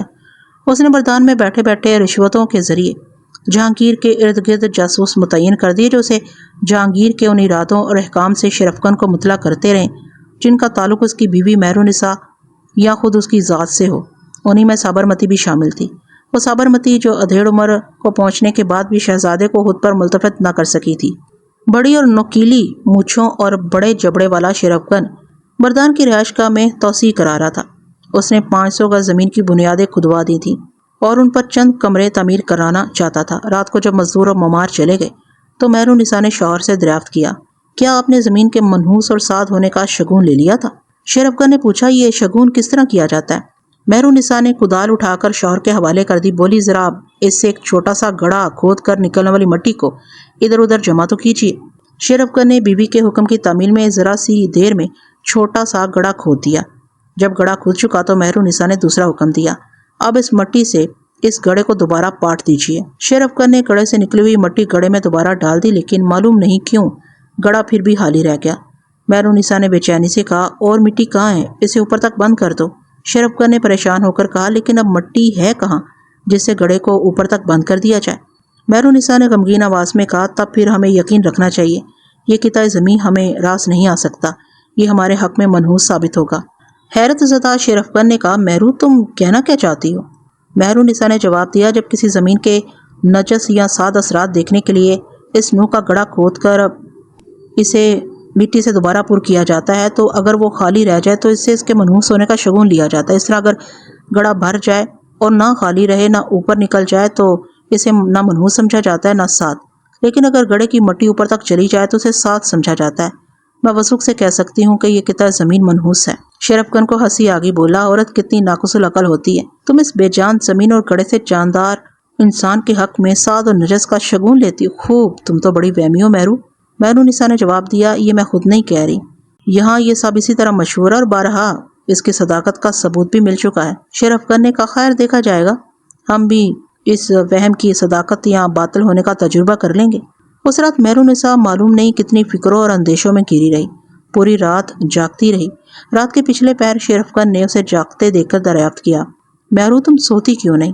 مہرالنساء نے جواب دیا، میں بہت پریشان ہوں، معلوم نہیں کیوں مجھے نیند نہیں آ رہی۔ شرفکن نے مہرالنساء کو آغوش میں لے لیا، اس کے گداز جسم نے شرفکن کو سرور و انصبات بخشا۔ اسی طرح شرفکن کی لطیف آغوش نے مہرالنساء کی ڈھارس بندھائی، اسے سہارا سا ملا۔ مہرالنساء نے اس کے کاندھے پر سر رکھ دیا، بولی، میں اور کچھ نہیں جانتی، بس یہ ضرور چاہتی ہوں کہ جب ہمیں ایک دوسرے سے جدا کیا جانے لگے تو تم مجھے قتل کر کے خود ہلاک ہو جانا۔ شرفکن نے پیار سے اس کے گال تھپ تھپائے، پھر پیشانی کا بوسہ لے لیا۔ مہرو، شرفکن کے جیتے جی کسی کی یہ مجال نہیں کہ تمہیں مجھ سے چھین لے جائے۔ پھر کچھ دیر چپ رہ کر بولا، اور مہرو تم ایک وعدہ ہم سے بھی کرو۔ مہرالنساء سوالیہ نظروں سے اس کی صورت تکنے لگی۔ شرفکن نے کہا، مہرو یہ ہماری بدقسمتی ہے کہ ہم جہانگیر ہندوستان کے بادشاہ کے رقیب ہیں۔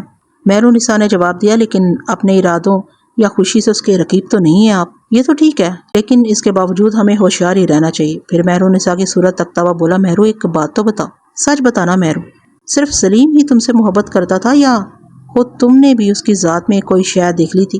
شرم کیجیے۔ وہ چڑھ کر بولی، ہم دونوں کی شادی کو تقریباً 14 سال ہو چکے ہیں، آپ نے ایک بار بھی میری زبان سے جہانگیر کا نام سنا؟ نہیں۔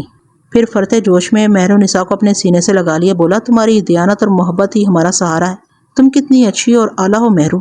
مہرالنساء نے اس کی آغوش سے نکل کر دور ہوتے ہوئے پوچھا، اور سنائیں گے مجھے؟ نہیں، شرفکن نے جواب دیا، مہرو ہم تو یہ سوچتے ہیں کہ اگر کسی طرح تم ہم سے چھینی گئی تو ہم کس طرح زندہ رہیں گے۔ یہ ساری شاعرانہ باتیں ہیں، ہمیں قنوتی نہیں رجائی رہنا چاہیے۔ دونوں دیر تک امید اور نا امیدی کی باتیں کرتے رہے۔ صبح ہوتے ہوتے شرفکن کی ماں بھی اس کے کمرے میں پہنچ گئی۔ اماں ان دونوں کے جاگنے کی آوازیں دیر سے سن رہی تھیں۔ وہ آہستہ آہستہ کمرے میں داخل ہوئیں اور ان سے دریافت کیا، کیا بات ہے، تم لوگ اب تک سوئے کیوں نہیں؟ شرفکن نے جواب دیا، ماں میں بہت پریشان ہوں، رات کے پچھلے پہر میں اتنا اداس نہیں تھا۔ اس پریشانی کی کوئی وجہ؟ ماں نے سوال کیا۔ وجہ؟ شرفکن نے کہا، یہ وجہ کیا کم ہے کہ جہانگیر برسر اقتدار آ چکا ہے۔ ماں نے کچھ سوچتے ہوئے کہا، خوب، اب سمجھی میں تیری بات۔ پھر پوچھا، تو کیا چاہتا ہے؟ شرفکن نے جواب دیا، عزت و آبرو کا تحفظ، تو اس کی حفاظت کوئی اتنا دشوار کام تو نہیں؟ کیا بنگالے کا صوبے دار اب بھی جہانگیر کا سالہ راجہ مان سنگھ ہی ہے؟ ہاں، ابھی تک تو وہی ہے۔ تو پھر تو کیوں ڈرتا ہے؟ جب تک راجہ مان سنگھ یہاں موجود ہے تجھے نہیں ڈرنا چاہیے، لیکن جیسے ہی یہاں کا صوبے دار بدل جائے تجھے چوکنا اور چوکس ہو جانا چاہیے۔ شیر افغان نے کہا ماں زندگی کا کوئی بھروسہ نہیں، مجھے کوئی نصیحت کیجیے۔ ماں نے کہا بیٹے جب کوئی ایسا مشکل مقام آ جائے کہ سوال عزت آبرو اور زندگی یا موت کا پیدا ہو جائے تو ہمیشہ اپنی جان پر کھیل کر عزت و آبرو کی حفاظت کرنا اور سنو۔ ماں نے اداسی سے کہا جس بدبہا سے تیرا مقابلہ ہو تو کوشش یہ کرنا کہ وہ تیری ماں کو رلانے میں پہل ہرگز نہ کر سکے۔ شیر افغان نے ماں کے سینے سے اپنا سر ٹکا دیا۔ مہرالنساء اس منظر سے متاثر اور لطف اندوز ہوتی رہی۔ اسے اپنی ساس کے مشورے میں شیر افغان کی غیرت اور شجاعت کی بو محسوس ہوئی۔ گرد و غبار میں اٹا ہوا نوجوان جب سسرام میں دریائے سون سے گزر کر بردان کی طرف بڑھا تو بارش نہالی اور یہ بارش کا سلسلہ بردان تک جاری رہا۔ اس درمیان اس نے کئی بار لباس تبدیل کیے، 2 جگہ گھوڑے بھی بدلے۔ وہ شیر افغان کے قصر کے سامنے پہنچ کر گھوڑے سے اتر پڑا۔ قصر میں ہلکا سا شور ہوا۔ دارالخلافے سے شاہی فرمان لے کر فرستادہ حاضر ہوا، خدا خیر کرے۔ اس وقت شیر افغان کھانا کھا کے کیلولے میں جا چکا تھا۔ مہرالنساء نے اسے بیدار کیا اور خود پردے میں چلی گئی۔ فرستادے کو شیر افغان کے روبرو پہنچا دیا گیا۔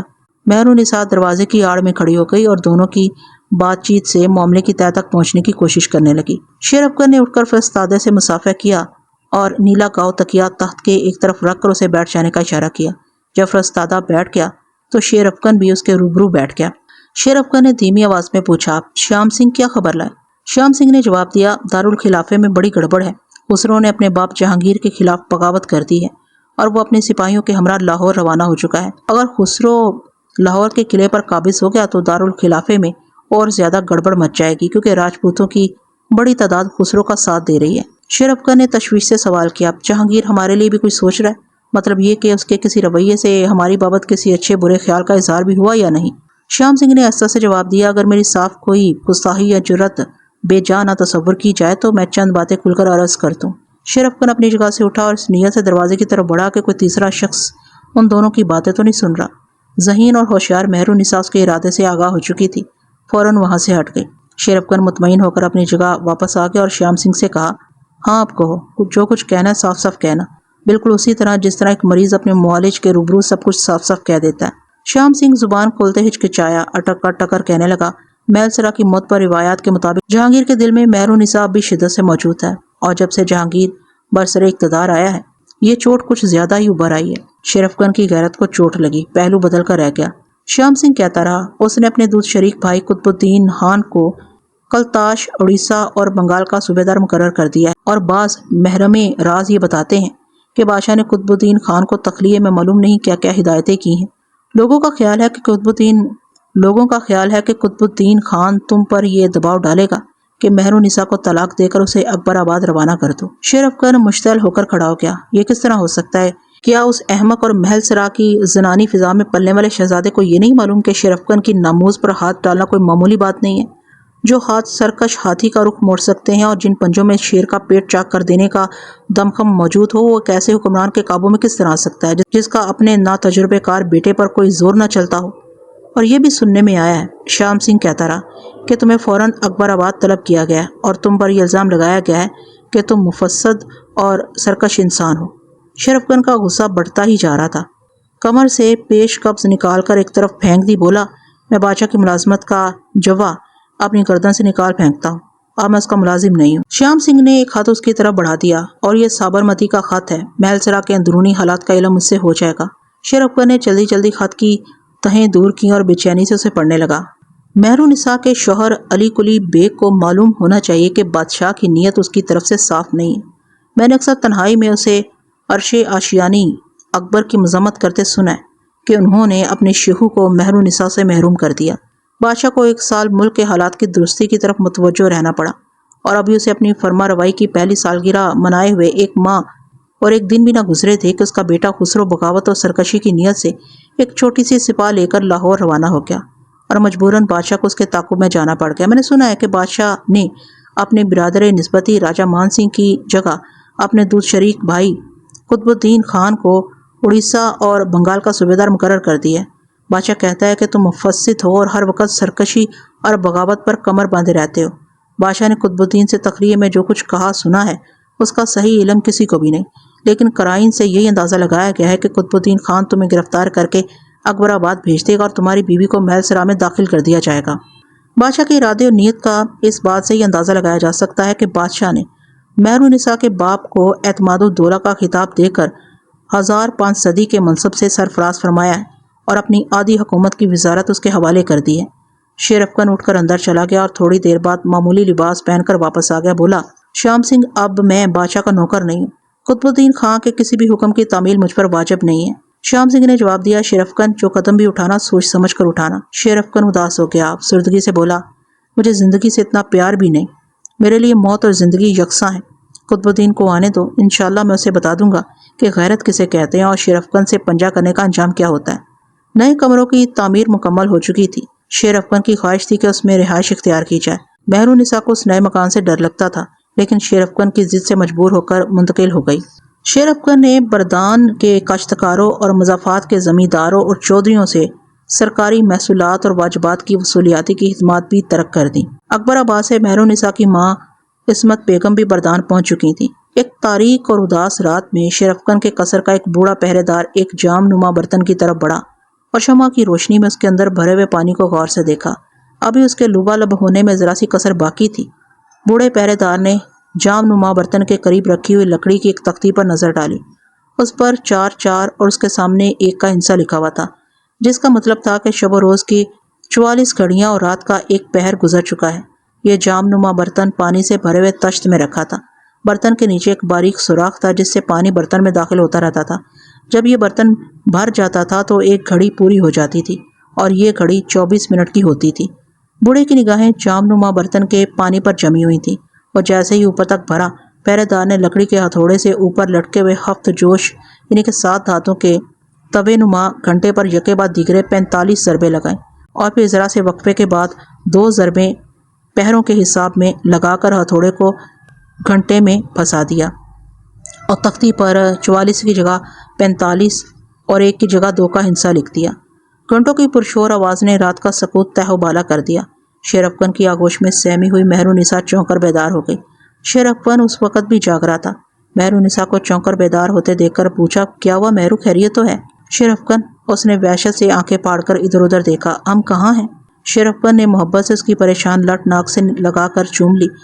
بولا، اپنی خوابگاہ میں مہرو، کیوں، کیا ہوا؟ ابھی یہ شور کیسا بلند ہوا تھا؟ مہرونسا نے وحشت سے پوچھا۔ شیر افکن نے جواب دیا، پہرے دار نے گھڑیوں اور پہروں کے گھنٹے بجائے تھے۔ مہرونسا نے پریشان لہجے میں کہا، لیکن میں نے خواب میں کوئی اور ہی شور سنا تھا۔ شیر افکن نے اسے اپنی آغوش میں سمیٹ لیا۔ بولا، مہرو، معلوم نہیں کیوں ہم خود بھی بہت پریشان ہیں، ہم دیر سے سو جانے کی کوشش کر رہے ہیں لیکن نیند نہیں آ رہی۔ مہرونسا نے چاندی کی شمع دان میں روشن موم بتیوں کو گھورتے ہوئے کہا، شیر افکن، چلو دونوں بردان سے کہیں دور بھاگ چلیں۔ شیر افکن نے بے بسی سے پوچھا، لیکن کہاں؟ کہیں بھی، مجھے یہاں بہت ڈر لگتا ہے۔ شیر افکن نے مہرونسا کی پوچھ سہلانی شروع کر دی اور بولا، تم مت گھبراؤ مہرونسا، جب تک ہم زندہ ہیں تمہیں پریشان نہیں ہونا چاہیے۔ مہرونسا نے کہا، کیا ہم مغلوں سے دور نہیں جا سکتے؟ شیر افکن نے جواب دیا، یہی تو مجبوری ہے، مغلوں کی حدود سلطنت مہینوں کی مسافت میں پھیلی ہوئی ہیں، ہم اگر بھاگنا بھی چاہیں تو اتنی جلدی کہاں بھاگ سکتے ہیں؟ مہرونسا نے اپنی پیشانی دبانے کے انداز میں پکڑ لی۔ شیر افکن نے پوچھا، اب کیا سر میں درد ہو رہا ہے؟ نہیں، مہرونسا نے جواب دیا، بھیانک خواب کا اثر بری طرح دل و دماغ پر مستولی ہے۔ شیر افکن نے پوچھا، اب تم نے کیا خواب دیکھا تھا، بتاتی کیوں نہیں؟ مہرونسا حافظے پر زور دے کر رک رک کر بولی، میں نے دیکھا ایک عظیم ہجوم میں لوگ شاہانہ انداز میں مجھے لیے چلے جا رہے ہیں۔ زرق برق لباس پہنے خدام اور کنیزیں میرے آس پاس موجود ہیں۔ ان کنیزوں اور خادموں سے دور مسلح دستے ساتھ ساتھ چل رہے ہیں، ایسا معلوم ہوتا تھا جیسے وہ میری نگرانی اور حفاظت کر رہے ہیں۔ شیر افکن نے تشویشناک لہجے میں پوچھا، اس ہجوم میں کہیں جہانگیر بھی موجود تھا؟ نہیں، وہ کہیں بھی نظر نہ آیا، اور خود میں اس ہجوم میں کہاں تھا؟ مہرونسا نے جواب دیا، ہجوم کے باہر مسلح سپاہیوں سے دور۔ شیر افکن نے فکر مندی سے کہا، پھر کیا ہوا؟ مہرونسا نے کہا، ہجوم مجھے لے کر آگے بڑھا، آپ نے ہجوم کو چیر کر میرے پاس تک پہنچنے کی کوشش کی، لیکن لوگوں کے شور و غل اور ہنگامے میں معلوم نہیں کہاں گم ہو گئے۔ آپ کے لیے میرے دل میں اس وقت ایک الکا سا ہوا، وہ یہ کہ آپ مجمع میں کہیں کچلے گئے اور ہجوم کا ریلا مجھے لے کر تیزی سے آگے بڑھ گیا اور 2 معزز و مرصع ہاتھ زری تاج لیے میرے سر کی طرف بڑھے۔ میں نے اپنا سر پیچھے ہٹا لیا، لیکن دونوں ہاتھ لمبے ہوتے گئے ہیں اور انہوں نے تاج میرے سر پر رکھ دیا۔ اس عمل کے فوراً بعد گھنٹوں کا شور بلند ہوا اور بتدریج بلند ہوتا چلا گیا۔ گھنٹوں کے اسی شور سے میری آنکھ کھل گئی۔ شیر افکن نے محبت سے مہرونسا کو آغوش میں کھینچ لیا اور بولا، لیکن وہ گھنٹے تو گھڑیال نے بجائے تھے۔ مہرونسا نے کہا، میں کچھ نہیں جانتی، میں نے خواب میں یہی سب دیکھا تھا۔ شیر افغان نے اپنے اندرونی تردد کو چھپا لیا، بولا اس خواب کی کوئی حقیقت نہیں، یہ دل کے خدشات اور فکریں ہیں جو خواب بن کر نظر آنے لگتی ہیں۔ مہرونسا نے کوئی جواب نہیں دیا، لیکن وہ بہت زیادہ خوفزدہ تھی۔ شیر افغان نے مہرونسا کو سہارا دے کر اٹھایا اور خوابگاہ سے اٹھ کر صحن میں چلا گیا۔ سامنے حد بندی کی دیوار کے ساتھ ساتھ کیلوں کا جھنڈ کھڑا تھا، اس کے بڑے بڑے پتے ہاتھی کے کان کی طرح ہوا سے ہل رہے تھے۔ شیر افغان نے آسمان پر نظریں دوڑائیں، وہاں چاند کی عدم موجودگی میں ستاروں کے جھرمٹ کچھ زیادہ روشن نظر آ رہے تھے، اور زہرا چھوٹے چاند کی طرح سبزی مائل نیلی شعاعیں خارج کر رہا تھا۔ اس نے مہرونسا کو مخاطب کیا، مہرو اوپر دیکھو آسمان پر۔ مہرونسا بھی اوپر دیکھنے لگی، لیکن آج ستاروں کی چمک سے دل پر چوٹ نہیں لگ رہی تھی، بلکہ ان میں افسردگی اور پھیکا پن پایا جاتا تھا۔ شیر افغان نے شاید پہلی بار مایوسی کا اظہار کیا، بولا مہرو زندگی کا کوئی اعتبار نہیں، ہم موت سے نہیں ڈرتے، لیکن ناموس اور عزت ضرور بچانا چاہتے ہیں۔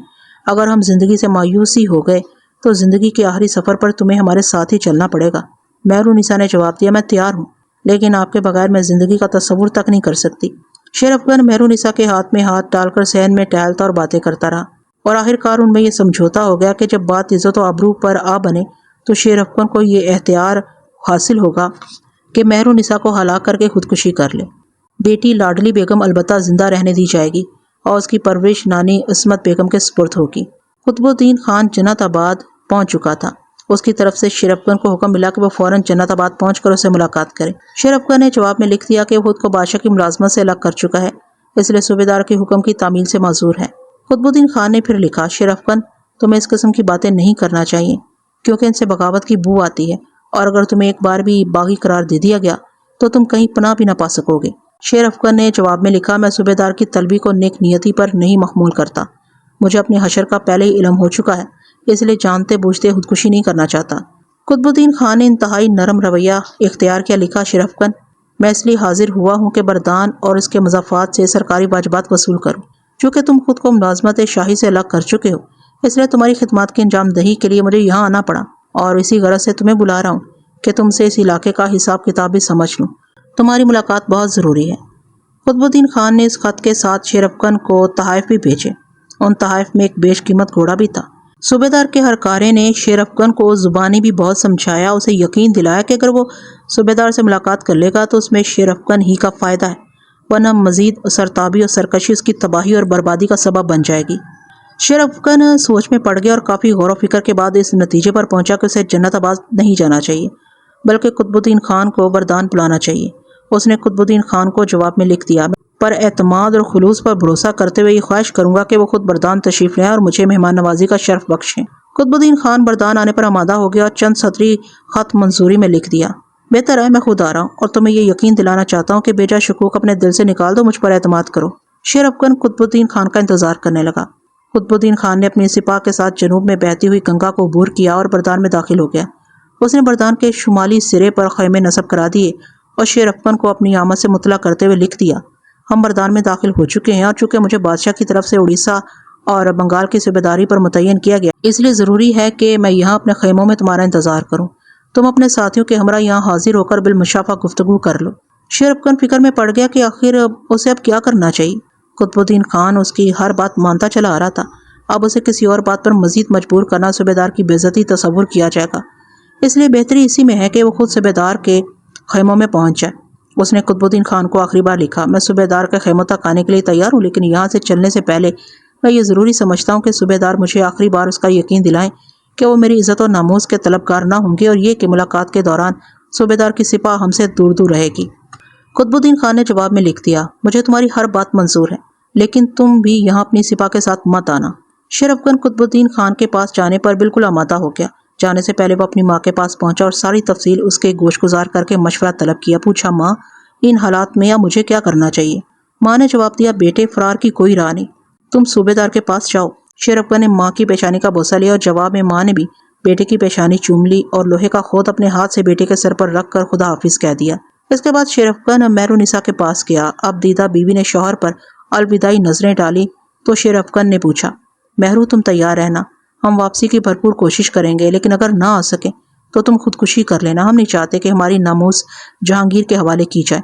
مہرونسا نے اب دوپٹے کے آنچل سے آنسو پونچھے بولی، شاید یہ ضروری نہیں ہے کہ آپ کے ساتھ کوئی برا سلوک ہی کیا جائے، ہو سکتا ہے قطب الدین خان آپ کے لیے خیر سگالی کے جذبات رکھتا ہو۔ شیر افغان نے مہرونسا کو سینے سے لگا لیا، اس کا خود مہرو نسا کی پیشانی سے ٹکرا گیا۔ شرفکن نے اس کی پیشانی کو سہلاتے ہوئے کہا، مہرو چوٹ تو نہیں لگی؟ مہرو نے نفی میں گردن ہلا دی۔ شرفکن نے چند ثانیے مہرو نسا کو حسرت و یاد سے دیکھا۔ جی تو نہیں چاہتا کہ تمہیں چھوڑ کر جائیں، لیکن جانا بھی ضروری ہے۔ پھر ہنستا ہوا بولا، قسمت کی یہ کتنی بڑی ستم ظریفی ہے مہرو کہ اس نے ہمیں جہانگیر کا رقیب بنا دیا۔ سوچتے ہیں خدا ہمیں کچھ بھی بنا دیتا لیکن بادشاہ کا رقیب نہ بناتا۔ مہرو نسا اسی طرح آنسو بہاتی رہی، گویا اس سارے معاملے میں سارا قصور اسی کا ہے۔ مہرو نسا سے مل کر وہ مہرو نسا کی ماں عصمت بیگم کے پاس پہنچا اور ان سے بھی اجازت طلب کی۔ عصمت بیگم نے کہا، بیٹے واپسی کی پوری کوشش کرنا، سمجھ میں نہیں آتا کہ ہماری قسمتوں میں کیا لکھ دیا گیا ہے۔ شرفکن نے پوچھا، لاڈلی بیگم کہاں ہے؟ مہرو نسا 10-11 سال کی لڑکی لاڈلی بیگم کو لیے ہوئے حاضر ہوئی اور شرفکن سے کہا کہ یہ رہی آپ کی بیٹی۔ شرفکن نے بچی کو سینے سے لگا کر اس کے کئی بوسے لیے اور پھر مہرو نسا کو ہدایت کی، مہرو تم اپنی جان سے زیادہ اس لڑکی کی جان کا خیال کرنا اور اسے اپنی ماں کے حوالے کر دینا۔ مہرو نسا نے چڑھ کر کہا، آپ اس طرح کیوں رخصت ہو رہے ہیں اور یہ مایوسی کی باتیں کیوں کر رہے ہیں آخر؟ شرفکن نے کوئی جواب نہیں دیا۔ یہاں سے ملا کر شرفکن نے اپنی سپاہ تو قصر کے باہر چھوڑی اور خود 2 آدمیوں کے ساتھ قطب الدین خان کے پاس روانہ ہو گیا۔ قطب الدین خان اس کا بے چینی سے منتظر تھا۔ شرفکن قطب الدین کے خیمے میں پہنچ کر کھڑا ہو گیا۔ اطلاع ملتے ہی قطب الدین خیمے سے باہر آ گیا۔ دونوں اپنے اپنے گھوڑوں پر سوار ہو کر باتیں کرتے ہوئے ایک طرف چل دیے۔ راستے میں قطب الدین خان نے پوچھا، تم نے خود کو ملازمت شاہی سے الگ کیوں کر لیا؟ شرفکن نے کسیانہ لہجے میں جواب دیا، مجھے بادشاہ نے مفسد اور سرکش قرار دے رکھا تھا۔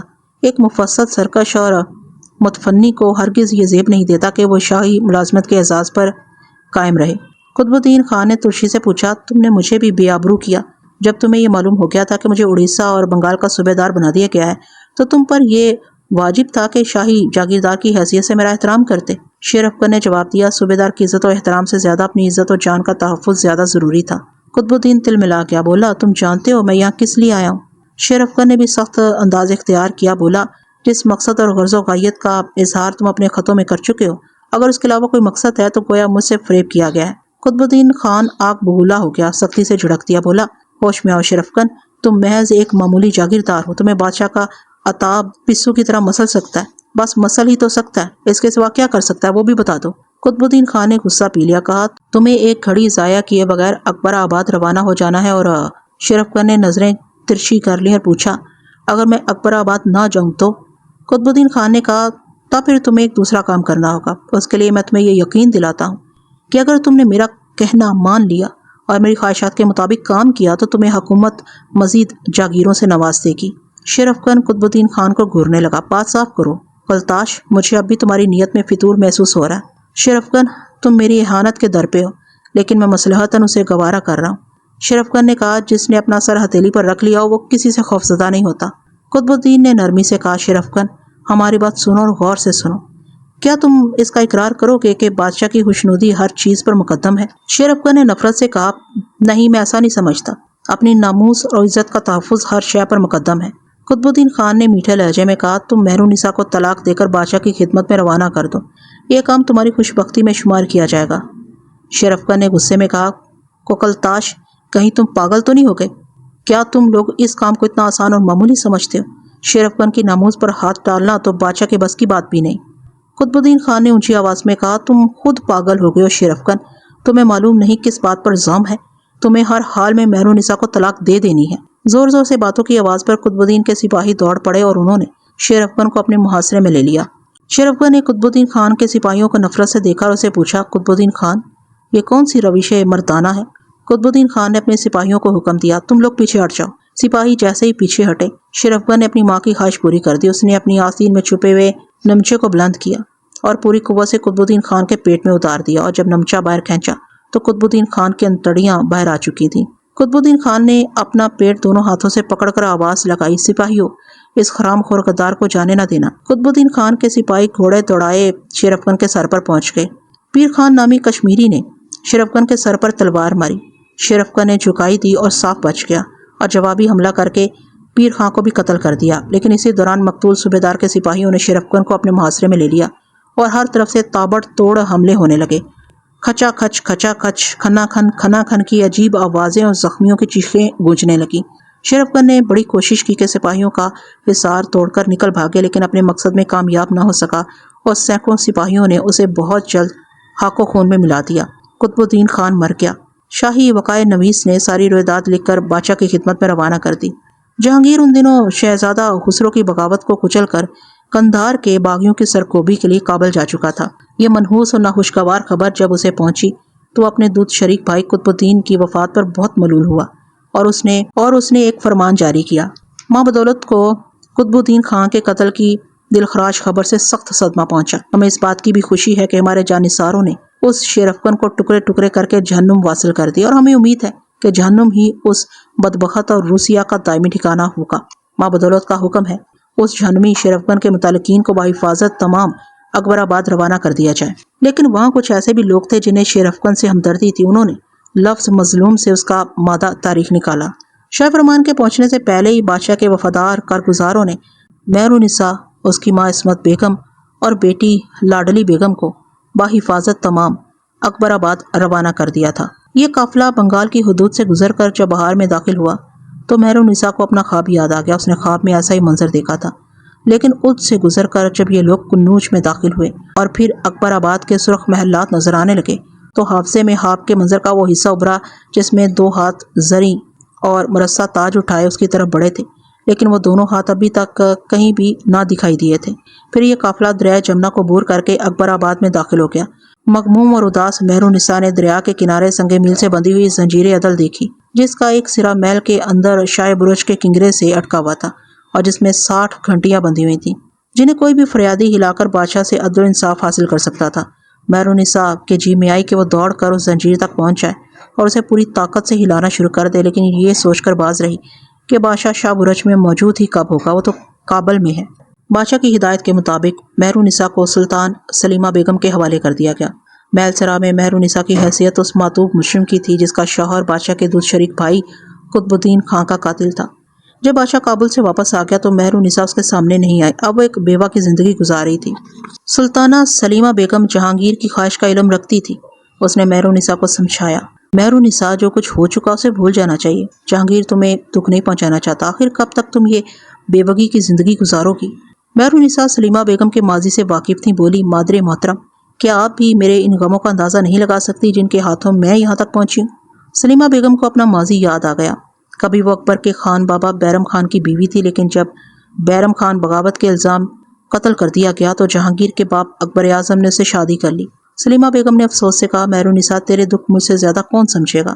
میری زندگی کا قافلہ بھی تیری ہی جیسی راہوں سے گزر کر قصر شاہی تک پہنچا ہے۔ ابتدا میں تو مجھے بھی بڑا صدمہ پہنچا تھا، لیکن آخر کار سنگین حالات اور محل سرا کی ناقابل رہائی دیواروں میں مجھے حالات سے سمجھوتا کر لینا پڑا، اور کچھ دیر کے لیے دونوں ہی اداس ہو کر آنسو بہاتی رہیں۔ سلیمہ بیگم اسے وقتاً فوقتاً سمجھاتی رہیں، لیکن مہرالنساء نے بادشاہ سے پردہ قائم رکھا۔ یہاں سابرمتی بھی موجود تھی، وہ سابرمتی جو بظاہر مہرالنساء کی ہمدرد و غمگسار تھی، لیکن اندر سے ماضی کے شیخو بابا کی کشتہ عدم التفات تھی۔ ادھیڑ عمر سابرمتی جوانی کے ولولوں سے محروم اور اپنے خام ارادوں سے تقریباً تائب ہو چکی تھی۔ اس نے بھی مہرالنساء کو یہی مشورہ دیا کہ اسے بادشاہ کی رفاقت قبول کر لینی چاہیے، کیونکہ سابرمتی جانتی تھی کہ مہرالنساء بادشاہ کے دل پر بری طرح قابض ہے، اور جب وہ حرم شاہی میں داخل ہوگی تو اس کی حیثیت ہی کچھ اور ہوگی۔ ہر طرف سے یکساں مشورے ملتے رہے اور اس کا مہرالنساء پر یہ اثر ہوا کہ اس نے مثبت انداز میں سوچنا شروع کر دیا۔ ایک تقریب میں اس کا جہانگیر سے اچانک سامنا ہو گیا۔ بیوگی کے سفید لباس میں ملبوس مہرالنساء نے شرم سے گردن جھکا لی اور جہانگیر اسے دیکھتا کا دیکھتا رہ گیا۔ جہانگیر نے سلیمہ بیگم سے پوچھا، اس نے کیا فیصلہ کیا؟ سلیمہ بیگم نے جواب دیا، ابھی تک اپنی ضد پر قائم ہے۔ جہانگیر نے آنکھ کے اشارے سے سب کو چلتا کر دیا اور تنہائی میں مہرالنساء کو مخاطب کیا، مہرو، ادھر دیکھو ہماری طرف۔ مہرالنساء نے کنکھیوں سے بادشاہ کو دیکھا اور دوسری طرف منہ پھیر لیا۔ جہانگیر نے اسے پھر مخاطب کیا، مہرو دشن، آہوئے شرفگن۔ مہرالنساء نے تڑپ کر غصے سے بادشاہ کی طرف دیکھا۔ اس کی آنکھوں میں غصے کے ساتھ ہی مجبوری اور بے بسی کا احساس بھی کار فرما تھا۔ اس نے کہا، ذل الہی کو اپنے مرتبے اور منصب کا بطور خاص خیال رکھنا چاہیے۔ جہانگیر نے غمگین انداز اختیار کیا، بولا، 15 سال قبل تم نے جو زخم ہمارے دل پر لگایا تھا وہ آج بھی موجود ہے۔ مہرالنساء نے جواب دیا، ذل الہی، اسے اب بھول جائیں، اس کنیز کا دل اتنا زخمی ہے کہ اس کا اندو مال اب مشکل ہے۔ جہانگیر نے وعدہ کیا، ہم تمہیں محل سرا میں وہ مرتبہ اور عزت بخشیں گے جو کسی دوسری عورت کو ہرگز حاصل نہ ہوگا۔ مہرالنساء نے بادشاہ کے قیمتی لباس پر نظریں کاٹ دیں اور اس میں سرخ قیمتی لال جگہ جگہ ٹکے ہوئے تھے۔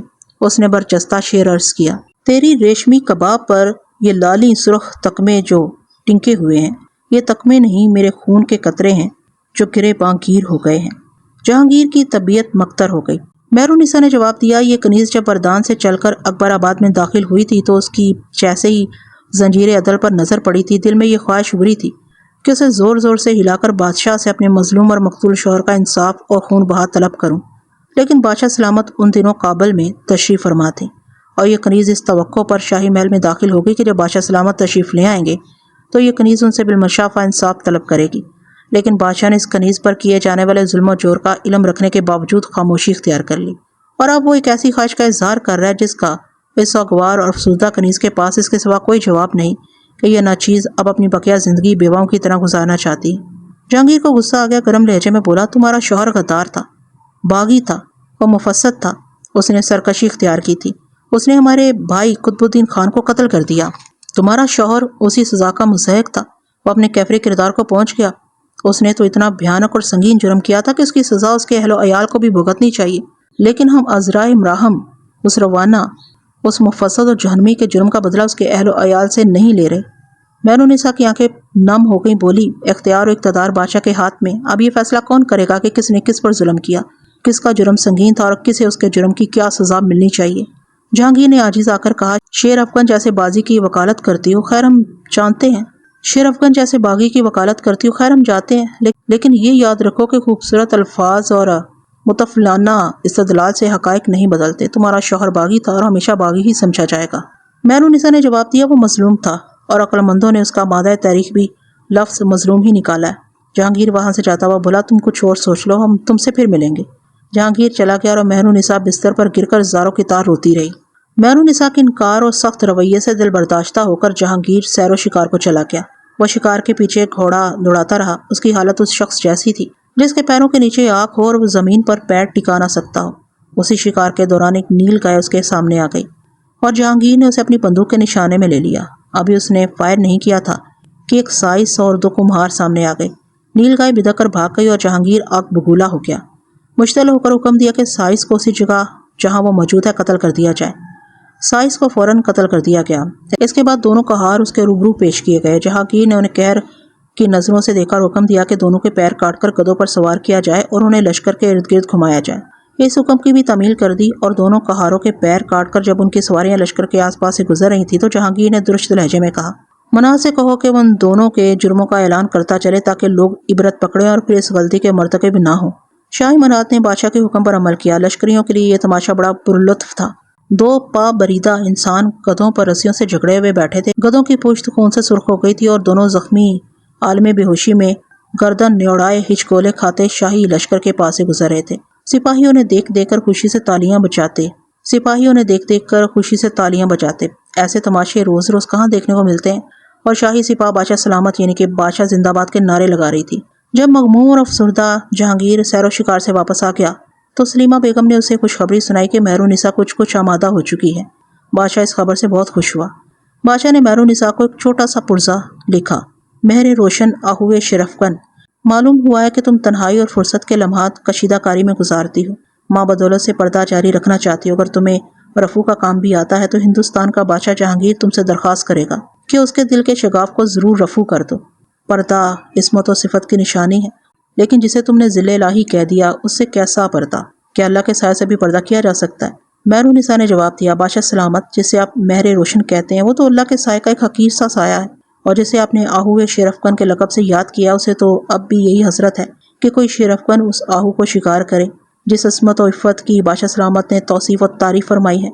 وہ بردان یعنی بنگال سے اکبر آباد تک سینکڑوں سپاہیوں کی حراست میں لائی گئی تھی، اور اب اس شمع کی مانند ہے جسے فانوس سے محروم کر دیا گیا ہو، لیکن اب اس شمع عصمت کو بادشاہ کے محل میں پناہ مل گئی ہے۔ بادشاہ کی رفوگری کے لیے محل میں لاتعداد رفوگر موجود ہیں، پھر اس کام پر اس ناچیز کنیز ہی کو کیوں مجبور کیا جائے؟ آخر میں مہرالنساء نے اپنے اندرونی دکھ کا اظہار کیا۔ یہ ناچیز جس قسم پرسی کی زندگی گزار رہی ہے اور محل سرا کی خواتین اسے اہانت امیز اور ناقابل برداشت نظروں سے دیکھتی ہیں، وہ اس کنیز کے لیے سہانے روح ہے۔ مجھے اپنی ذات سے زیادہ لاڈلی بیگم کا خیال ہے کہ ان حالات میں وہ کیسے ناگفتنی احساسات کا شکار ہو رہی ہوگی۔ بادشاہ نے ان اشاروں میں اپنے لیے امید کی کرنیں پھوٹتی محسوس کی۔ اس نے اس معاملے میں سلیمہ بیگم سے بھی تفصیل گفتگو کی۔ سلیمہ بیگم نے کہا، مہرونسا چاہتی ہے کہ اس کی بیٹی لاڈلی بیگم کا مستقبل تباہ نہ ہو، وہ اس کی طرف سے بہت فکر مند رہتی ہے۔ جہانگیر نے جواب دیا، آپ مہرونسا کو یہ یقین دلا دیں کہ اس کی بیٹی شہزادے شہریار سے وابستہ کر دی جائے گی۔ اس کا باپ اعتماد الدولہ وکالت کل کے عہدے اور شاہزاری ذات اور 10 سہزاری سوار کے منصب پر فائر کر دیا جائے گا۔ جب یہ پیشکش مہرونسا کے سامنے دہرائی گئی تو اس نے ہتھیار ڈال دیے۔ شاہی محلات سجا دیے گئے۔ اکبر آباد کے سرخ در و دیوار کسی عروس کی طرح سج گئے۔ مہرونسا دلہن بنا دی گئی۔ خیالات و تصورات پر کس کا قابو رہا ہے؟ 15-16 سال پہلے غیرت مند مرد نوجوان دلہا بن کر اس طرح اس کی زندگی میں داخل ہوا تھا۔ اس بہادر نوجوان نے سرکش ہاتھی کا منہ پھیر دیا تھا اور شیر سے آنکھیں ملائی تھی۔ اس نے ملک کے اقتدار اعلیٰ کے سامنے بھی اپنے سر کی کجی قائم رکھنی چاہیے تھی۔ ان خیالوں میں بردان کے وہ مناظر بھی شامل تھے جب شیر افگن نے زندگی سے مایوس ہو کر عزت و ناموس کے تحفظ کے لیے مہرونسا کو قتل کر دینا چاہا تھا، لیکن حالات نے اسے اس کا موقع ہی نہیں دیا۔ کنیزوں کی فوج اس کے آس پاس پرے جمائے کھڑی تھی۔ میلسرا کی معزز بیگمات اور عزت دار خواتین مہرونسا کے روبرو ادب و احترام بجا لا رہی تھیں۔ اس ہجوم میں مہرونسا نے آنکھیں بند کر کے ایسا محسوس کیا جیسے شیر افگن خون میں تربتر کندھے جھکائے غم کی تصویر بنا اسے شاکی نظروں سے گھور رہا ہے۔